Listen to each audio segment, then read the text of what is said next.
Galera, continuando a nossa jornada de entrevistas aqui no Share Mais Mackenzie 2023, com os convidados aí do GAMP, o maior evento de storytelling do Brasil. Agora estamos aqui com o Bruno Scartozoni.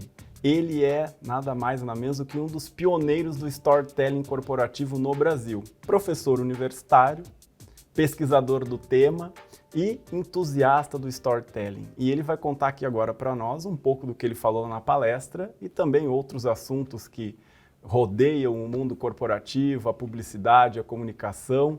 Então, Bruno, obrigado por estar aqui conosco nesse evento do GAMP. E para começar, Bruno, eu vi um pouco lá da palestra falando do que é necessário para contar uma boa história. Queria que você começasse por aí. Todo mundo pode contar uma boa história, o que é necessário fazer? Obrigado pela presença. Eu que agradeço o convite, para mim é um prazer estar aqui. Meu pai foi mackenzista, então tem todo uma história familiar de estar voltando para cá. E sim, todo mundo pode contar histórias. Aliás, todo mundo faz isso, né, de uma maneira ou de outra. Todo mundo faz isso intuitivamente. Nós, seres humanos, somos contadores de histórias. O que a gente fazia desde os tempos das cavernas e das fogueiras, né, era sentar ali e contar histórias. Essa era a maneira primordial como a gente passava conhecimento, né, para gerações futuras e para os nossos colegas de tribo. Agora, do ponto de vista técnico, né, o que é uma história? Tem uma estrutura básica que serve tanto para as histórias orais quanto para roteiro de filme, livro, séries, videogames, etc. e tal. Essa estrutura é feita de 4 pontos. Tá? Então, o primeiro deles é um personagem. Você precisa ter um personagem para o público se conectar com ele. Esse personagem precisa ter um desejo, né? Então, esse desejo pode ser um desejo romântico, um desejo material, um desejo intelectual, um desejo de sobrevivência, enfim, um desejo de salvar o mundo, seja lá o que for. Entre o personagem e o desejo precisa existir algum tipo de obstáculo, né? Porque o obstáculo é o que vai gerar tensão e isso que prende a nossa atenção. Né? Então, por que a gente fica 2 horas vendo um filme sem olhar para o celular? Ou por que a gente fica 500 páginas de um livro sem olhar para o celular? Porque tem uma série de obstáculos e isso te dá aquela sensação de e agora, meu Deus, o que será que vai acontecer? E no final tem a transformação. Então, justamente para superar o obstáculo, esse personagem ele vai acabar se transformando, né? Pode ser uma transformação física, intelectual, psicológica, enfim. E digamos assim, a moral da história, o ensinamento da história normalmente está aí. É aí que o público aprende alguma coisa. Bruno, a gente contava as histórias, igual você falou antes lá na Idade da Pedra, eram os pequenos esboços ali de uma história e depois com essa evolução toda, hoje parece que as histórias voltaram à necessidade de serem curtas novamente, porque a gente desprende a atenção muito mais rápido, seja pela quantidade de informação que a gente consome, seja pelo tempo escasso que a gente tem. E agora no mundo, hoje, como se conta uma história que prenda a atenção? O que será que é importante levar em conta no momento de contar essa história? Olha, uma ótima pergunta essa, né? Realmente aquelas histórias longas estão perdendo um pouco de espaço. Mas eu diria que aí o mais importante é uma lição que a literatura já nos deu há muito tempo. Se você pegar qualquer manual de literatura, vai estar escrito lá que o parágrafo mais importante do livro inteiro é o primeiro.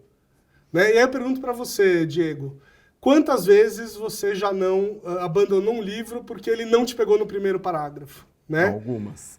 Algumas. Então, o que é o primeiro parágrafo de um vídeo, por exemplo? É sua primeira frase, são seus primeiros de 7 a 15 segundos, tá? É o que se calcula aí pelos últimos estudos, que é o que o público dá de lambuja para você. Então, o público vai prestar atenção por até 15 segundos no máximo para ele decidir se vai ficar com você ou não. Né? O que são os 7 a 15 primeiros segundos de um texto, no LinkedIn ou numa rede social? É o primeiro parágrafo do texto. O que é isso num artigo? É o primeiro parágrafo do artigo. Né? Então, seja lá qual for o formato e seja lá qual for o tamanho, você tem que começar com muito impacto. E aí você fala desses 7 a 15 segundos para prender a atenção. Mas e depois o tempo que resta para fazer essa contagem de história, essa contação da história? Ele precisa ter também uma duração estimada para que o leitor ali, quem está consumindo a história, permaneça nela? Olha, não existe um número mágico, né? O que eu digo normalmente é que a história precisa ter o tempo que ela precisa ter. Tem histórias que não dá para contar em 2 parágrafos ou em 15 segundos, porque não dá, né? Tem histórias que dá. Agora, independente de qual for o tempo, eu acho que o segredo aí para prender a atenção do público é trazer muita emoção, impacto emocional o tempo todo, né? Tem vários estudos da psicologia e neurociência que mostram que emoção é o elemento mais eficiente para chamar a atenção de um outro ser humano. Então, se você perde o impacto emocional no meio do texto, você está correndo o risco do público ou no meio de um vídeo, enfim, você está correndo o risco do público se desconectar de você. E agora, falando um pouquinho aí das redes sociais, eu acho que é um tema que é importante a gente entrar, porque hoje eu acho que é onde a maioria dos consumidores estão conectados em redes sociais. E esse papel da rede social hoje parece que tem uma tendência de quanto mais simples for a produção, quanto mais caseira, quanto mais perto da rotina da pessoa que está assistindo, melhor. No storytelling também é assim, ou a gente ainda tem uma tendência que se tinha de fazer uma produção muito bem feita, com bons recursos visuais? Qual que será, como que é essa tendência hoje? Olha, eu diria que tem espaço para as duas coisas, na verdade, né? A questão é que, aí eu vou citar o McLuhan, né? Que ele falava que o meio é a mensagem. Então eu vou dar uma distorcida na frase dele aqui, a produção é a mensagem também. Então uma coisa é você ser o Whindersson Nunes do começo da carreira, né? Num quarto, aparece sua cueca ali na cama e tal. Aquilo quer dizer alguma coisa, aquilo conta uma história sobre aquele conteúdo. Outra coisa, o Whindersson Nunes hoje em dia, que faz umas superproduções que, sei lá, luta boxing, lutas transmitidas para o mundo inteiro e tal, faz especial na Netflix. Isso também conta uma história, uma outra história, um outro período da vida dele, né? Então tudo depende da maturação da marca, depende do tipo de público que você quer, depende do tipo de mensagem que você quer passar. Se quer passar uma mensagem de extremo profissionalismo, não dá para fazer no quarto. Né? Agora, você quer passar uma mensagem de autenticidade e tal, talvez aparecer a cueca atrás da câmera seja uma boa. Você falou, eu acho muito interessante essa relação que você faz. Algumas histórias, talvez quanto mais simples, ficam mais emocionantes, e outras, dependendo do tom, também com a produção, ficam mais emocionantes ainda. Mas além da emoção, hoje em dia e para as próximas gerações, a emoção ela vem meio que distorcida, talvez, vamos dizer assim, porque é muita informação, a gente consome muito e a gente acaba às vezes se confundindo. Como que a gente hoje faz essa interlocução no sentido de deixar emotiva uma mensagem? Ainda a gente se emociona com tudo que a gente vê? Será? Eu acho que a gente não se emociona com o que não é autêntico.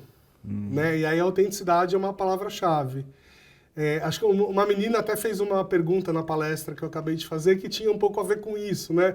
Se está todo mundo usando emoção, será que isso não desgasta? O problema é que isso aumenta o sarrafo, né? Nós, como espécie humana, a gente não vai deixar de prestar atenção em emoção, porque isso tem a ver com a nossa natureza, está no nosso DNA. Né? Não é que, então todo mundo usa emoção, agora eu vou passar a prestar atenção em gráfico. Não vai. Mas a questão é, se está todo mundo usando a emoção, seu sarrafo vai aumentando. O ser humano vai ficando mais eficiente em filtrar o que é emoção de verdade e o que é uma coisa meio fake. Eu vou até dar um exemplo com o cinema. Quando o cinema era novidade, aquelas atuações mais exageradas e tal, mais canastronas, convenciam o público. Porque não tinha muito com o que comparar, né? Hoje em dia, se a gente pega um filme de muitas décadas atrás, você olha e fala assim, essa atuação aí tá meio esquisita. Então, quer dizer, de repente, todo mundo tem que ser um Paulo Autran, senão não rola.